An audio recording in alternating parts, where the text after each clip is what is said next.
সম্প্রতি যাদবপুর বিশ্ববিদ্যালয়ের ক্যাম্পাসে এসএফআই তথা অতি বামপন্থী ছাত্রদের সঙ্গে শিক্ষামন্ত্রী ওয়াপ কুপা, এবিভিপি তথা তৃণমূল ছাত্র যুব সম্প্রদায় এর সঙ্গে যে দ্বৈরথ শুরু হয়েছে সেটা এক কথায় বলতে গেলে অভিনব। অর্ধশিক্ষিত দামড়া রাজনীতিকদের বিবৃতির ঠেলায় শুধু যাদবপুর ইউনিভার্সিটি ক্যাম্পাস নয়, যাদবপুর অঞ্চলটার পরিবেশ হয়েছে দূষিত। খেলা হবে কথাটা শুনতে শুনতে অনেক দিন আগের একটা খেলার কথা মনে পড়ে গেল। সেই খেলাটার নাম হুলা হুপের খেলা, কোমর দোলানোর খেলা। স্বাস্থ্যকর অবশ্যই সেই খেলাটাই দেখাচ্ছেন রাজনীতির আধদামড়া নেতারা। যেমন মুখ্যমন্ত্রী স্নেহধন্য অরূপ বিশ্বাস মহাশয় বলে দিলেন 1 মিনিটে যাদবপুর ইউনিভার্সিটি ক্যাম্পাস দখল করে ফেলবেন। লাভলি খ্যাত মদন মিত্র বললেন 1 মিনিট না 30 সেকেন্ড লাগবে যাদবপুর ইউনিভার্সিটি ক্যাম্পাস দখল নিতে। সামনে ইলেকশন আসছে, সেই জন্যই বোধহয় এত লম্পঝম্প। আমার বয়স এখন 81। 1965 সালে আমি কলকাতা বিশ্ববিদ্যালয়ের ক্যাম্পাস থেকে পোস্ট গ্র্যাজুয়েশন করেছি। সাংবাদিকতা করেছি বেশ কয়েকটা বছর। 1972 সালে আমি অধ্যাপক পরিচয়ে ছাত্রছাত্রীদের অঙ্গনে ঢুকে পড়েছি গত শতাব্দীরই 70 দশকে। এই প্রসঙ্গে আমার গত শতাব্দীর 70 দশকের কথা মনে পড়ে গেল। যদিও 70 দশকের ছাত্র আন্দোলন কোনোভাবেই আজকের এই ছাত্র আন্দোলনের গুণগত মানের নিরিখে কাছাকাছি আসে না। সেই সময় জনসংঘ ছিল, বিজেপি ছিল না তারা দিল্লির মসনদে।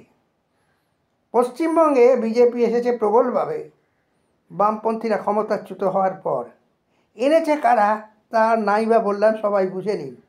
তবে বামপন্থীদের দুর্বলতা আর পশ্চিমবঙ্গে আরএসএসের উত্থান আজকের এই অবস্থার অন্যতম কারণ বলে আমি মনে করি।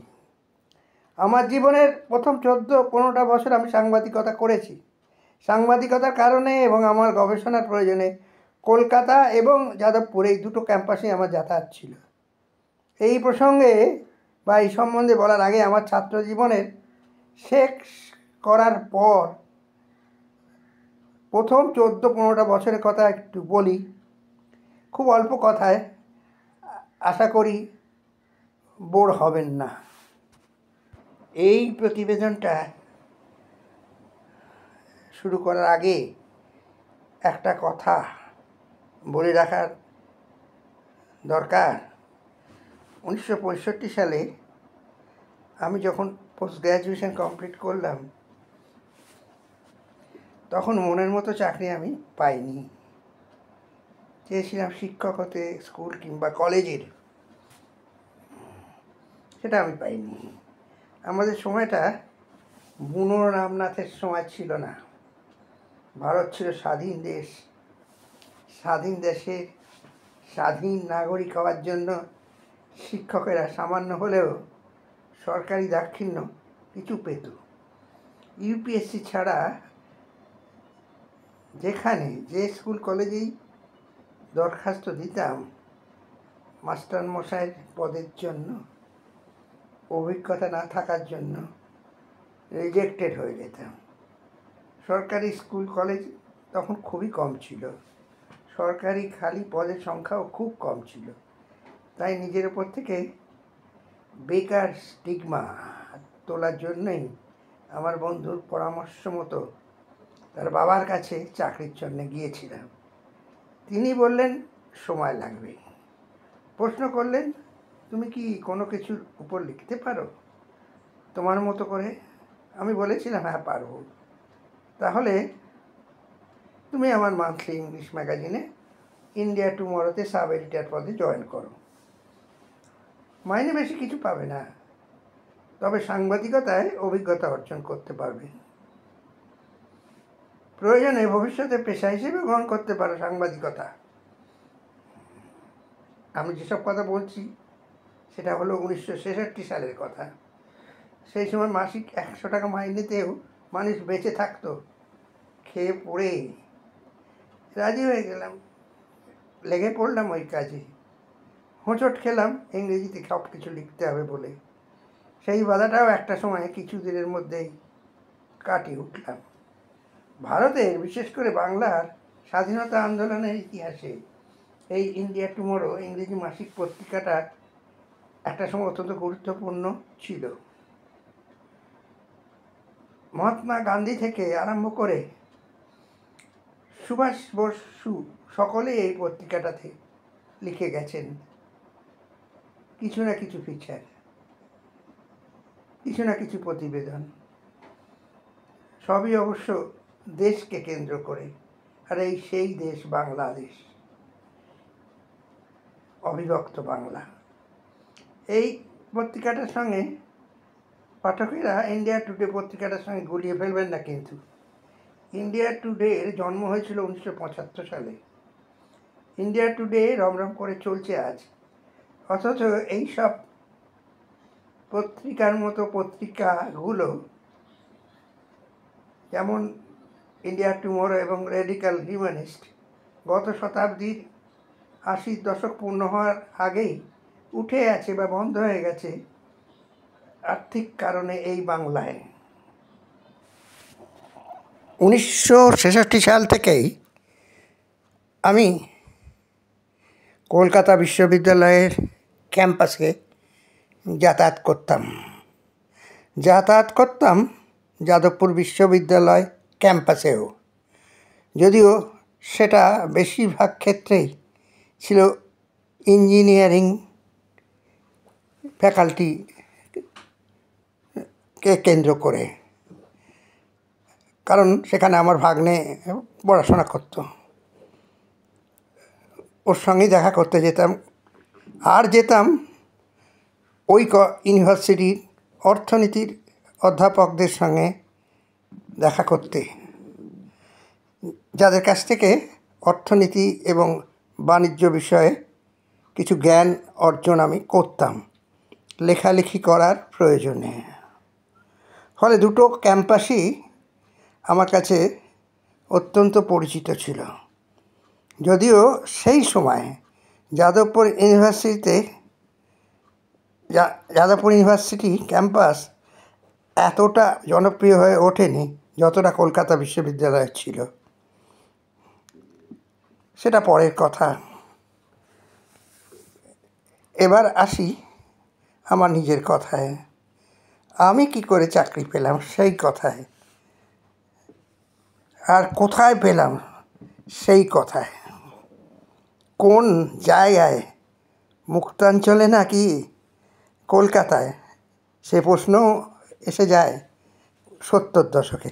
কারণ আমি চাকরিটাই পেয়েছিলাম 70 দশকে এসে, 1965 সালে পোস্ট গ্র্যাজুয়েশন করার পর। অবশ্যই চিরকুটে নয়, নিজের চেষ্টায়, কারুর সুপারিশে নয়, এক্সপার্ট ফেস করে, আর কংগ্রেসি জামানায়। সালটা ছিল 1972, মাসটা ছিল এপ্রিল মাস। সবে একটা নাটকের দলে বাংলাদেশ ট্যুর করে এলাম রবীন্দ্র জয়ন্তীর উপলক্ষে, রবীন্দ্রনাথের জন্মদিবসের উপলক্ষে। সবে বাংলাদেশ তখন স্বাধীন হয়েছে। অভিজ্ঞতা আলাদা, সেসব এখানে বলার প্রয়োজন বোধ করি না। তার পরপরেই আমি একটা ইন্টারভিউ পেলাম হলদিয়া অঞ্চল থেকে। হলদিয়া কথাটা বলছি বটে, তখন সেই সময় জায়গাটা ছিল পূর্ব মেদিনীপুর। আর সেখানে তখন নকশাল আন্দোলন ধীরে ধীরে সংগঠিত হতে আরম্ভ করেছে। সেই সময়েই আমি ওখানে শিক্ষকতার কাজে, অধ্যাপনার কাজে লেগে পড়লাম। কি করে? সেটা আজ বলি। সেটা বলতে গেলে আরও দু চারটে কথা বলতে হয়। আশা করি আপনারা এটা সহ্য করবেন। সেই সময় বাংলাদেশে যুদ্ধে, মুক্তিযুদ্ধে ভারতের অবদান ছিল অসামান্য। আর সেটাকেই কেন্দ্র করে আবির্ভূত হয়েছিলেন আমাদের নেত্রী, যাকে বলা হতো ইন্ডিয়া ইজ ইন্দিরা, সেই ইন্দিরা গান্ধীর আবির্ভাব। আজকে বাংলা নিয়ে, মমতা ব্যানার্জিকে নিয়ে যেরকম ভাবা হচ্ছে, মমতা ব্যানার্জি মিন্স বেঙ্গল, ঠিক সেই রকম। যাই হোক, সেই সময়, সেই 1972-এ তিনি ছিলেন শক্তিময়ী একজন নেত্রী। আর তারপরের ইতিহাস অন্য, সে নিয়েও আমি বেশ কিছু বলতে চাই না। কিন্তু নকশাল আন্দোলন নিয়ে তো বলবই, কারণ সেই 70 থেকে 72 থেকে পুরো দশকটাই তো আমি থেকেছি সেই আবহাওয়ায়। সেই জন্যে বলতেই হবে আমাকে, সেটাই বলছি আমি এখন।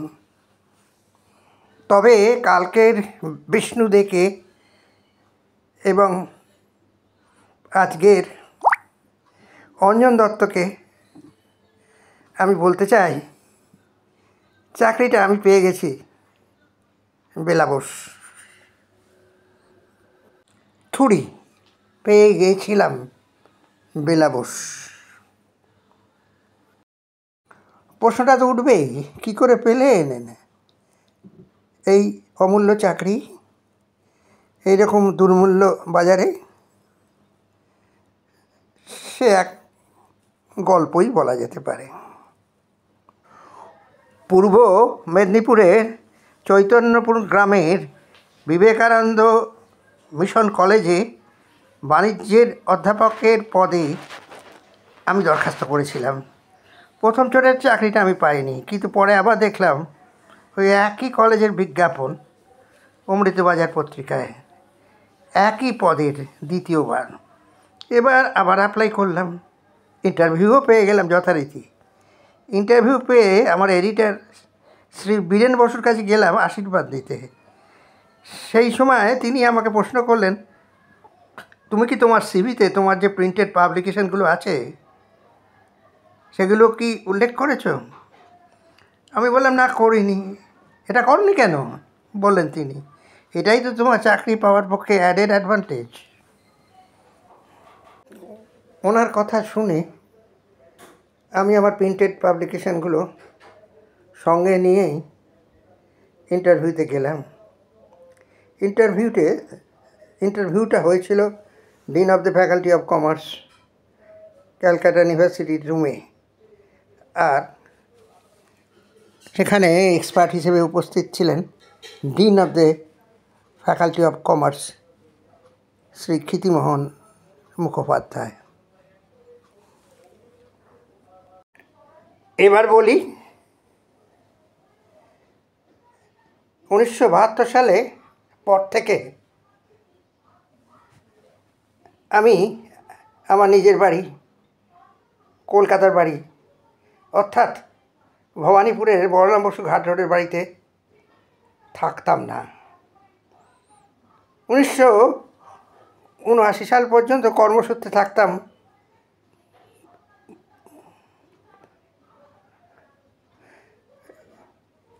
মেদিনীপুরেরই হলদিয়া সন্নিকটে চৈতন্যপুরে। হ্যাঁ, তখন এই জায়গাটার নাম ছিল চৈতন্যপুর। অধ্যাপনা করতাম চৈতন্যপুরের কাছের একটা কলেজে। সে সময় হলদিয়া বন্দরটা সবে গড়ে উঠছে এবং অধ্যাপক সমিতির আন্দোলনের কাজের সুবাদে আমি মহিষাদল, তমলুক, নন্দীগ্রাম চষে বেড়াতাম। অবশ্যই বামপন্থী রাজনীতি করতাম, মিথ্যে কথা বলবো না। আমাদের সময়ে সরকারি কর্মচারীদের সমান ডিএ অধ্যাপকরা পেতেন না। ডিএ পাওয়ার জন্য অধ্যাপকদের এসপ্ল্যানেড ইস্টে অবস্থান করতে হতো আলাদা করে। সেই সময় শক্তিশালী অধ্যাপক সমিতি একটাই ছিল, অনেক গোষ্ঠী ছিল রাজনৈতিক বিশ্বাসের উপর ভিত্তি করে এই সমিতিতে, কিন্তু সেটা প্রকট ছিল না, তাই সংহতির অন্তরায় হয়নি। আমাদের মধ্যে রাজনৈতিক মতবিরোধ কলকাতার কলেজ স্ট্রিট মার্কেটের বিভূতি ক্যাবিনেট চায়ের দোকানে মিটিংয়ের মধ্যেই সীমিত ছিল, আর সেটাই ছিল অধ্যাপক সমিতি ওয়েবকুটার শক্তি। তাই হাজার রাজনৈতিক হানাহানির মধ্যেও অধ্যাপক সমিতি ওয়েবকুটা অটুট ছিল। এমনকি জরুরি অবস্থার সময়ও, যেখানে অধ্যাপক সমিতির সম্পাদক ছিলেন কংগ্রেসের মনোভাবাপন্ন একজন সজ্জন অকৃতদার মানুষ, কিন্তু সংগঠন ভেঙে যায়নি। সেই জরুরি অবস্থার সময়ও অটুট ছিল। বামফ্রন্টের সৌজন্যে শিক্ষক শিক্ষিকারা নিম্ন মধ্যবিত্তের মর্যাদাটুকু সেই সময় অর্জন করেছিল, এটা বলবো অবশ্যই। এটা ছিল শিক্ষক ঐক্য সংহতির পুরস্কার, এককভাবে বামফ্রন্টের নয় কৃতিত্ব। আর অধ্যাপকদের সংগঠন আজকে অত্যন্ত দুর্বল, লড়াই করার ক্ষমতা হারিয়ে ফেলেছে। সরকার সবসময় যা চায়, ডিভাইডেড উই স্ট্যান্ড, সেটাই হয়েছে আজকের সংগঠনের। বিভাজনের ফায়দা তুলছে সরকার, শাসক শ্রেণী ন্যায্য অধিকার থেকে বঞ্চিত করছে শিক্ষকদের, সেসব কথা আলাদা। আবার চলে আসি নিজের কথাতেই, নিজের অভিজ্ঞতার কথা। আমার কলেজটা যে অঞ্চলের মধ্যে ছিল, সে অঞ্চলটা ছিল শ্রদ্ধেয় কংগ্রেস নেতা সতীশ সামন্তের গড়, আর পূর্ব মেদিনীপুর ছিল নারী শক্তির প্রতিরূপ শহীদ মাতঙ্গিনী হাজরার স্মৃতি বিজড়িত একটা অঞ্চল। সেই সময় ক্যাম্পাসের স্লোগান ছিল, এখনকার মতো অপেক্ষাকৃত শান্তশিষ্ট হোক কলরব নয়, ৭০ দশক মুক্তির দশক। এই ছিল ক্যাম্পাসের মূল স্লোগান। এই স্লোগানকে ঘিরে আরও কত স্লোগান, সবই অসাম্য, শোষণ এবং ধন বৈষম্যের বিরুদ্ধে সশস্ত্র সংগ্রামের আহ্বান। ছিল সুকান্তের কবিতার কিছু উদ্ধৃতি। ক্যাম্পাসের এই মূল স্লোগানের এপিসেন্টার ছিল গত শতাব্দীর 60 দশকের শেষ দিকে উত্তরবঙ্গের কৃষি বলয়ে সংগঠিত নকশালবাড়ির সশস্ত্র কৃষি শ্রমিক আন্দোলনের ঘটনা। এই ঘটনায় বিশ্বাসী, উজ্জ্বল, মেধাবী ছাত্র যুবদের নামকরণ করা হয়েছিল নকশালবাড়ি। আমাদের মতো সাম্যবাদে বিশ্বাসী তরুণ অধ্যাপকদের একটা বড় অংশ এই ভাবধারায় দীক্ষিত হয়ে পড়েছিলেন। এইসব অধ্যাপকেরা ছিলেন মার্ক্সীয় দর্শনে একজন সুপণ্ডিত। ক্রমে এই আন্দোলন স্কুল থেকে শুরু করে কলেজ বিশ্ববিদ্যালয়ের ছাত্রছাত্রীদের মধ্যে ছড়িয়ে পড়েছিল। এ ব্যাপারে এখানে আমার কিছু লেখার অবকাশ নেই। এই গণ আন্দোলনের গতি প্রকৃতি ভারতের কমিউনিস্ট পার্টির ইতিহাস পর্যালোচনা করলে সহজেই জানা যাবে। এর কিছুটা উইকিপিডিয়ায় পাওয়া যাবে, যদিও উইকিপিডিয়ায় বর্ণিত ঘটনাগুলো 100% সত্য নয়। আজ এই একবিংশ শতাব্দীর তৃতীয় দশকের শেষার্ধে এসে এই বিষয়ের অবতারণা করছি শুধুমাত্র একটি কারণে, যে ভারতীয় বামপন্থীরা ভুল এবং ভুলের সংশোধন করে আর কতদিন নষ্ট করে যাবেন এইরকম করে। Marxism not a dogma, it is a guide to action, এই কথাটা বারবার আউড়ে যাবেন নিজেদের ভুলকে ঠিক প্রতিপন্ন করতে। সেই সময়ের প্রেক্ষাপটে নকশালবাড়ি আন্দোলন সঠিক ছিল কি? কীভাবে তদানীন্তন মার্ক্সীয় দর্শনের তাত্ত্বিক নেতারা এই আন্দোলন শুরু করেছিলেন? কেনই বা নকশাল শব্দটা মানুষের কাছে শ্রদ্ধার পাত্র না হয়ে ভয় বা আতঙ্কের ভয়ের বা আতঙ্কের কারণ হয়ে উঠেছিল। এর পেছনে কী ষড়যন্ত্র ছিল সেটা কি কেউ খবর রাখে? আমরা যারা আজও বেঁচে আছি 1972-77-এর বামপন্থী নিধনের দ্রোহকালের তথা সন্ত্রাসের সাক্ষী হিসেবে শুধুমাত্র সংসদীয় গণতন্ত্রে টিকে থাকার জন্য আমরা কি অতীতকে ভুলে যেতে পারবো? যারা শত শত মেধাবী উজ্জ্বল বামপন্থী ছাত্রছাত্রীদের, যুবদের হত্যা করেছে, তাদের বুকে জড়িয়ে ধরে নিতে পারবো শুধুই মাত্র রাজনীতিতে ভেসে থাকার জন্য? অবশ্যই না। বামপন্থীদের মৃত্যু হয়, কিন্তু বামপন্থার মৃত্যু নেই। পৃথিবীতে যতদিন শোষণ, অত্যাচার, অবিচার থাকবে ততদিনই বামপন্থা থাকবে। কোনো বিশেষ দেশকে সামনে রেখে নয়, মার্ক্সীয় দর্শনকে সামনে রেখে। কমিউনিস্ট রাশিয়া এবং চীন এখন অতীত। এরা এখন পরমাণু শক্তিধর রাষ্ট্র। এখন সমাজতান্ত্রিক সাম্রাজ্যবাদ বলতে গিয়ে আমার অন্তত জিভ কাটতে হয় না। বিশ্বায়ন সব কিছু ওলটপালট করে দিয়েছে।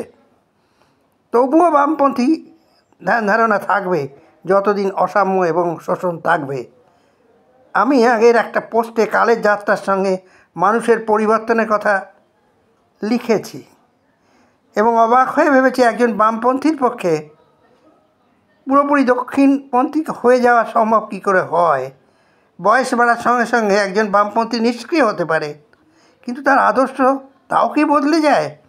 অল্প বয়সে এটা আমার কাছে একদম অ্যাবসার্ড এবং অবিশ্বাস্য মনে হতো। আজ কিন্তু আর মনে হয় না।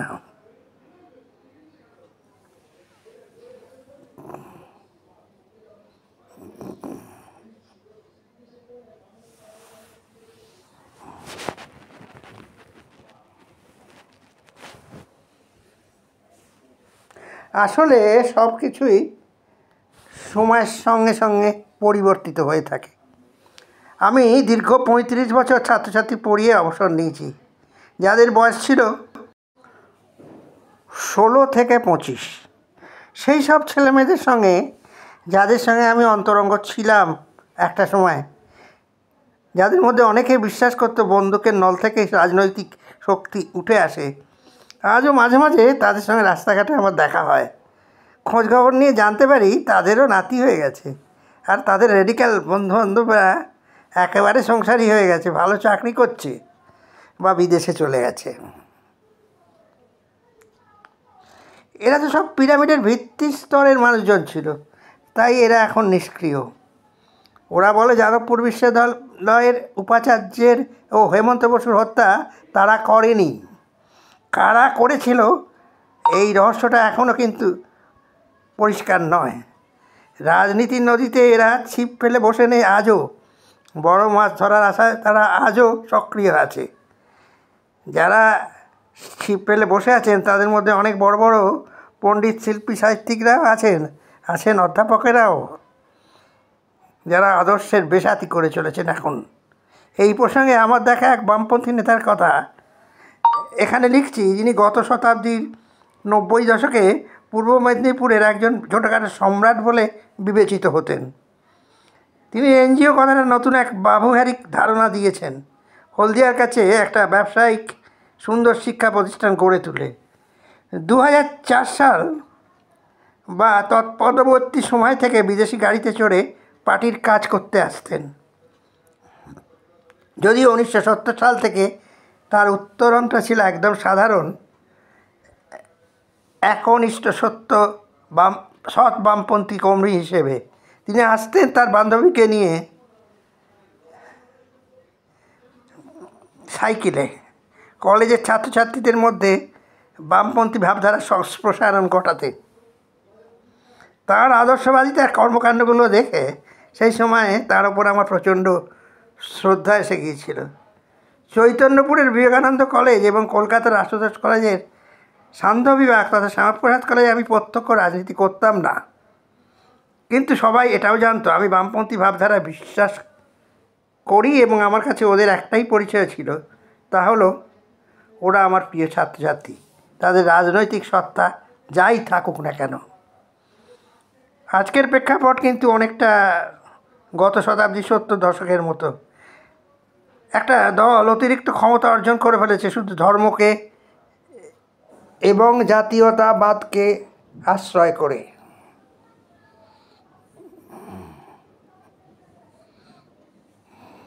এই গণতন্ত্রের গর্ভগৃহে থেকেই এইটাই সমস্যা, এদের রুখতে হবে।